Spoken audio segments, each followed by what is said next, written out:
자, 모두들 반갑습니다.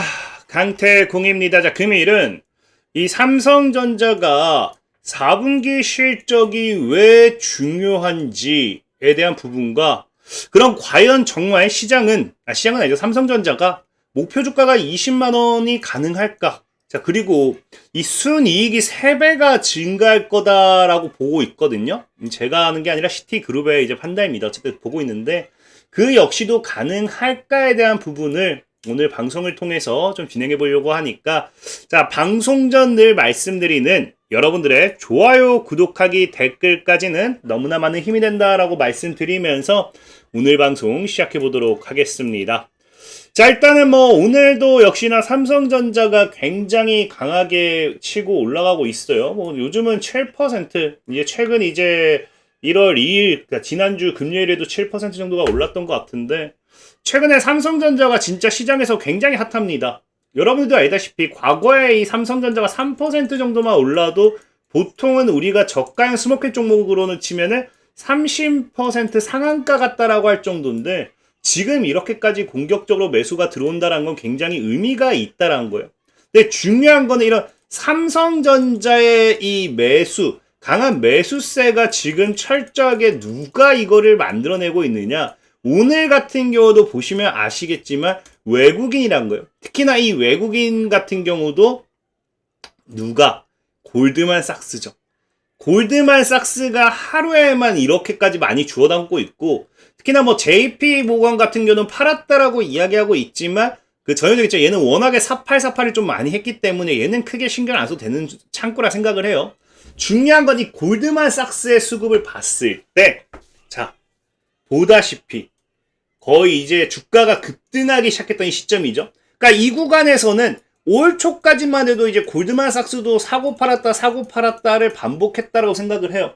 근데 이제 한 9월 정도쯤이 지나가기 시작하면서 주가가 급등 사이클이 이제 시작하는, 본격적으로 상승세를 타기 시작했던 이때쯤부터 뭐 했다?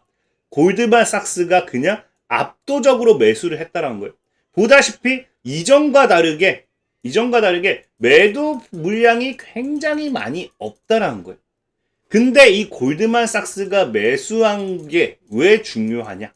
특히나 지금 보다시피 오늘의 이 공격적인 매수가 굉장히 어찌 보면 의미가 있다라고 저는 생각해요. 그게 왜 의미가 있냐고 하면은, 골드만삭스는 사실 9월 달부터 해서 이렇게 공격적으로 매수를 해도 괜찮아요. 괜찮은 게 뭐냐고 하면은, 골드만삭스가 과거에 언제입니까?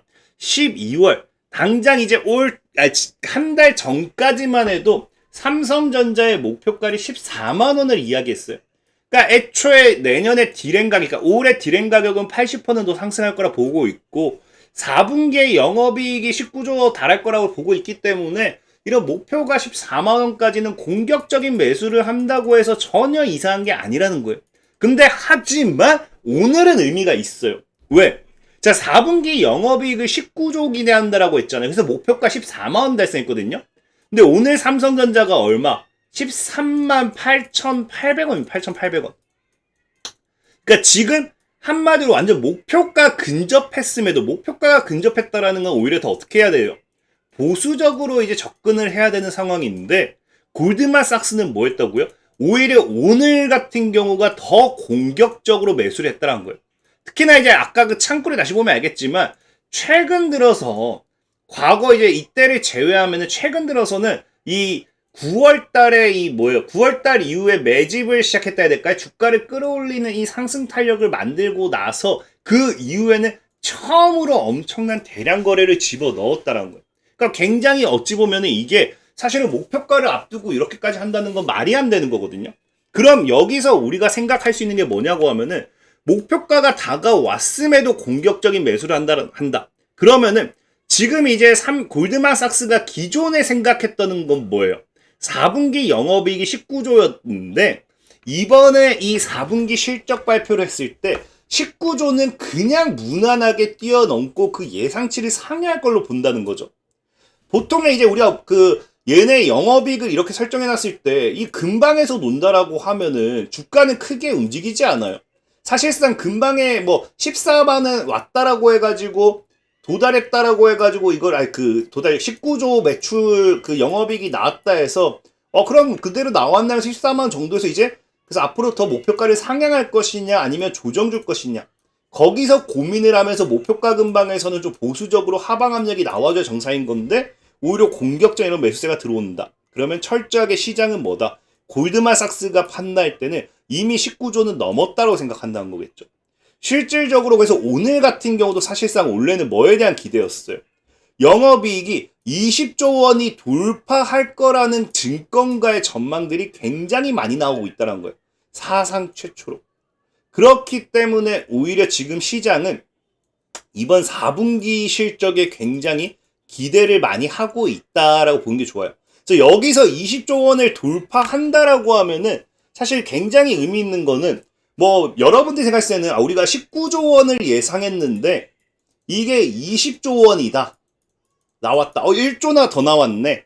굉장히 긍정적이네. 여기서 끝낼 수도 있는데 이게 중요한 게 아니에요. 이번 4분기 영업이익 20조 원 돌파가 중요한 이유가 뭐냐고 하면 사실상 제가 아까도 앞서 얘기했다시피 이 순이익이 3배가 증가할 거다라고 했잖아요. 그러니까 이건 제가 얘기하는 게 아니라 이제 이 시티그룹의 이제 삼성전자에 대한 보고서를 보면은 최근에 뭐라고 해요? 26년도에만 예상 영업이익이 155조 원이라고 이야기를 해요. 그러면서 지금 보다시피 목표 주가를 20만 원까지 그래서 20만 원까지 지금 상향했다. 기존 목표 주가도 뭐 시티그룹 같은 경우는 굉장히 긍정적으로 과거부터 삼성전자에 대해 좀 긍정을 보고 있긴 했지만 17만 원이었던 걸 이미 20만까지 상향을 했다라는 거거든요.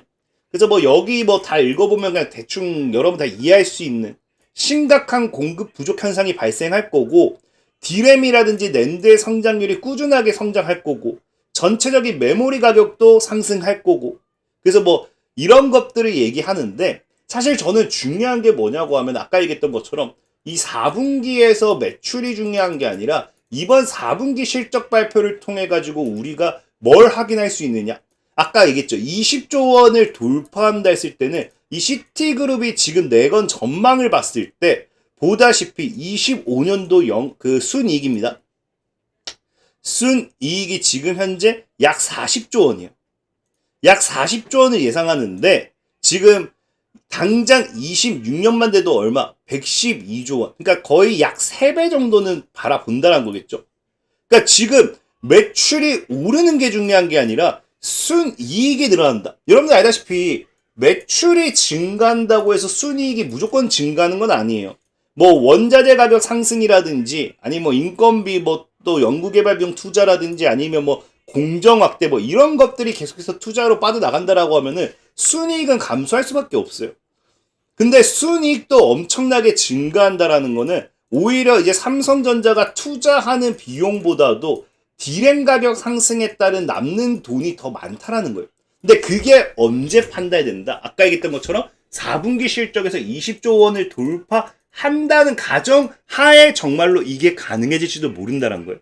그래서 사실은 굉장히 중요하다라는 거고요. 그럼 과연 삼성전자가 이런 매출 그 이상으로도 이렇게 순이익이 증가할 수 있는 이유는 무엇인가를 봤을 때는 지금 삼성전자가 너무 오히려 이 AI 반도체에 있어서 긍정적일 수밖에 없는 앞으로 얘네들이 돈을 쓸어 담을 수밖에 없는 환경이라는 거예요.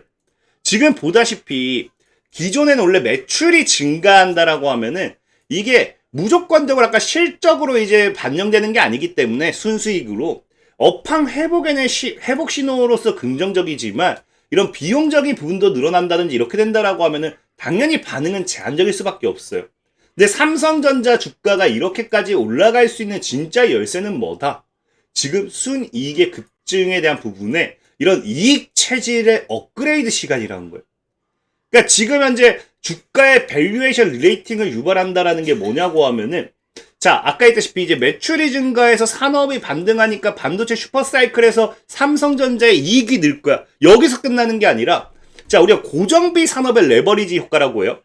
이제 삼성전자로 치면 이제 기존 고정비라는 게 폐비라든지 설비 아니면 뭐 이런 것들, 폐비, 설비 뭐 이런 것들에 대한 부분에 있어서 이런 것들은 그대로예요. 과거에 이 뭐 100억을 투자해서 이런 것들을 만들어 놨을 때 반도체를 10개 만드냐, 뭐 100개 만드냐, 그대로란 거예요. 그냥 똑같은 거예요. 그러니까 기존에 100억을 투자해서 만들었던 설비를 통해서 그대로 이제 다시 제품을 만들어냈더니 제품 가격이 엄청나게 올라가다 보니까 레버리지 효과라는 거겠죠. 그렇기 때문에 현재 삼성전자 같은 경우에 레버리지 효과가 지금 나와주는 추세고요. 그 다음에 지금 HBM이 지속적으로 가격이 엄청나게 올라가잖아요. 그래서 지금 HBM에 대한 부분이 사실상 삼성전자 같은 경우는 25년까지 HBM에 대한 매출이 제대로 못 잡혔다 봐야 돼요. 이제 본격적 HBM 품 같은 경우도 엔비디아에 납품을 하기 시작하니까. 그렇기 때문에 이제 HBM에 대한 이 고마진 제품에 대한 부분이 굉장히 수익이 또 급증한다는 거고, 중요한 건 또 뭐예요? 이 대규모 증설 없이 기존 설비 효율을 극대화한다는 거죠. 그러니까 이게 무슨 말이냐? 여기 나오지만 고마진 제품으로의 전환. 기존에 D램을 생산하던 거에서 D램 생산을 하지 않고 뭐 한다? HBM을 더 생산한다는 거예요. 물론 증설을 아예 안 한다는 건 아니에요. 삼성전자 같은 경우도 추가적인 공정을 짓기 위해 증설 확대라든지 이런 것들을 하고 있어요. 근데 중요한 건 뭐냐고 하면은 말 그대로 대규모로 어마어마한 자금을 때려박지 않아도 지금 삼성전자가 하는 게 뭐다? 삼성전자 같은 경우가 HBM 생산 능력을 월 25만 웨이퍼로 늘릴 계획이지만 기존 D램 생산 라인을 전환한 결과다. 그러니까 기존 D램 생산 라인을 HBM 생산으로 전환을 해버리면서 대규모 투자까지는 하지 않아도 된다는 거예요. 대규모 투자는 하지 않지만 뭐다? 오히려 이 비용적인 부분은 HBM이 더 고마진이기 때문에 어마어마하게 남는 구조라는 거겠죠. 근데 문제는 뭐예요? 근데 문제는 여기 나오지만 HBM 특수의 DDR5 가격 4배 폭등이라고 하잖아요. 그러니까 지금 삼성전자가 이런 이익 체질이 개선된다는 게 이제 HBM으로 확충 전환을 하는 과정에서 D램을 지금 이제 생산량이 줄어들 수밖에 없겠죠. 공급이 줄어들 수밖에 없겠죠. 왜? 생산 라인을 전환했으니까. 근데 생산 라인을 전환했는데 오히려 지금 보다시피 앞으로의 D램 같은 경우는 어때요? 엔비디아와 모바일 D램 이제 소캠2 개발한다고 하는데 소캠이란 것 자체도 여러분들이 알다시피 뭐예요? 기존보다 이제 D램이 더 많이 필요한 제품이에요. 그렇기 때문에 D램을 지금 당장 HBM에 대한 공급 부족 현상이 너무 심하기 때문에 또 HBM 또 고마진이기 때문에 HBM을 생산 전환해버리면서 D램은 또 줄어들었어요. 근데 소캠이라든지 이런 것들이 D램을 엄청나게 많이 쓰죠. 그럼 당연히 뭐 하겠어요? 또 수요는 또 증가해요. 공급은 줄고 수요가 증가하니까 뭐가 된다? 가격이 오른다는 거예요. 그러니까 지금 현재 삼성전자 입장에서는 너무 좋은 거예요. HBM을 팔아서 돈을 굉장히 많이 버는데 이 HBM을 팔기 위해서 D램 생산을 좀 줄이고 HBM에 집중했더니 D램 가격도 올라가고 있어. 그래서 D램을 통한 또 수익 구조도 엄청나게 증가해요. 그러니까 지금 현재 이 삼성전자 같은 경우는 오히려 D램 시장의 지각 변동으로 인한 이런 삼중 효과, 이제 고마진과 공급 부족에 따른 효과, D램 공급 감소에 따른 D램 가격 상승, 소캠 또 새로운 D램 수요 폭증, 이런 것들. 삼성전자의 이 앞으로가 이익이 아까 얘기했다시피 고정 비용은 크게 증가하지 않는 추세에서, 그 다음에 얘기했다시피 추가적인 엄청난 대규모 증설이라든지 이런 것들을 하지 않는 와중에서 뭐 한다?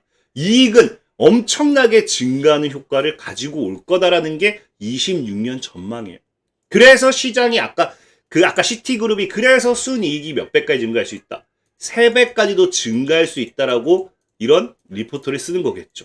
굉장히 크다는 거예요. 근데 이게 왜 4분기 실적 발표에서 중요하냐를 놓고 본다라고 하면은 아까 했던 4분기 실적 발표에서 19조, 20조가 중요한 게 아니에요.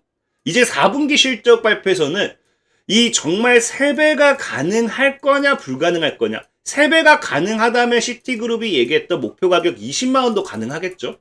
이게 가능할 거냐 불가능할 거냐는 뭐가 결정한다. 이 4분기 실적 발표에서 봤을 때 20조를 넘어섰다라고 사실 이게 긍정적인 스타트점도 되겠지만 지금의 19조, 20조가 아니라 여러분들이 봐야 되는 거는 HBM 매출 비중이 자꾸 증가하고 있는가. 물론 뭐 사실 이것도 내년에 더 증가할 거니까. 그래서 사실 뭐 내년 1분기까지 보는 게 좋긴 하고. 그래서 D램에 대한 평균 판매 가격도 꾸준히 상승하는가. 근데 사실 이거 우리가 확인 안 해도 굉장히 의미 있게 증가했을 것 같고, 이것도 평균 D램 가격 지금 계속 상승했을 것 같고, 그 사실 제일 중요한 게 회사가 공급 부족에 대한 이런 전망을 계속해서 유지하는 거거든요. 그래서 아마 이제 4분기 이 실적 발표 같은 경우는 이런 제가 봤을 땐 이런 회사의 전략적인 부분과 함께 엄청나게 순이익 3배에 대한 기대를 올 한 해 키우지 않을까 좀 생각하고 있고, 그리고 중요한 거는 그래서 이게 언제 죽느냐. 저는 이 삼성전자가 정말 어찌 보면 저는 20만 원도 가능하다고 생각하는 게 뭐냐고 하면은 여기서도 지금 얘기하는 게 결국에는 이 공급이라는 부분이죠. 공급과 수요. 그러니까 이 공급과 수요가 맞춰지지 않는 이상은 삼성전자라든지 전체 SK하이닉스라든지 이런 HBM, D램의 가격이 절대적으로 하방 압력을 받을 수 없다고 생각을 해요. 그럼 중요한 거는 이 수요가 공급을 뭐 한다? 이제 수요가 공급을 아래로 들어오기 시작하면, 그러니까 공급이 더 많아지고 수요가 더 줄어들기 시작하면 그때부터 이런 메모리 반도체들 가격이 줄어들면서 이제 영업이익도 줄어들겠죠. 근데 중요한 거는 그래서 기업들 입장에서 그럼 이거를 빠르게 공급을 늘려서 수요를 맞추느냐. 아우, 제가 기업이도 안 그러죠. 지금 기업 입장에서는 굳이 무리하게 캐파를 확충해가지고 D램이라든지 HBM 뭐 이런 것들의 가격을 낮추느니 현재는 점유율보다는 오히려 이 가격에 따른 부분을 어느 정도 즐긴다고 생각을 해요. 그래서 이것 같은 경우가 언제 줄어드느냐. 너무 간단하죠. 데이터 센터가 이제 어느 정도 확충이 되고 AI 인프라도 어느 정도 자리 잡고 늘어나면서 점차 추가 수요에 대한 부분이 속도가 둔화되는 시점이 오겠죠. 근데 이것도 시장에서 봤을 때 향후 2, 3년이라는 거예요. 그러니까 앞으로 적어도 26년, 27년도까지는 삼성전자가 조정을 줄 수는 있겠지만 정말 영업이익에 따른 주가 상승을 그대로 가져간다라고 하면은 오히려 목표 가격 20만 원은 더 작게 보일 수도 있다라는 거. 4분기 실적이 왜 중요한지는 이런 부분을 참고하시면 좀 될 것 같다라고 좀 말씀드리면서 오늘 방송 마무리하도록 하겠습니다. 자, 지금까지 강태공이었고요. 여러분들의 좋아요, 구독하기, 댓글까지 너무나 많은 힘이 된다 말씀드리면서 자, 모두들 안녕.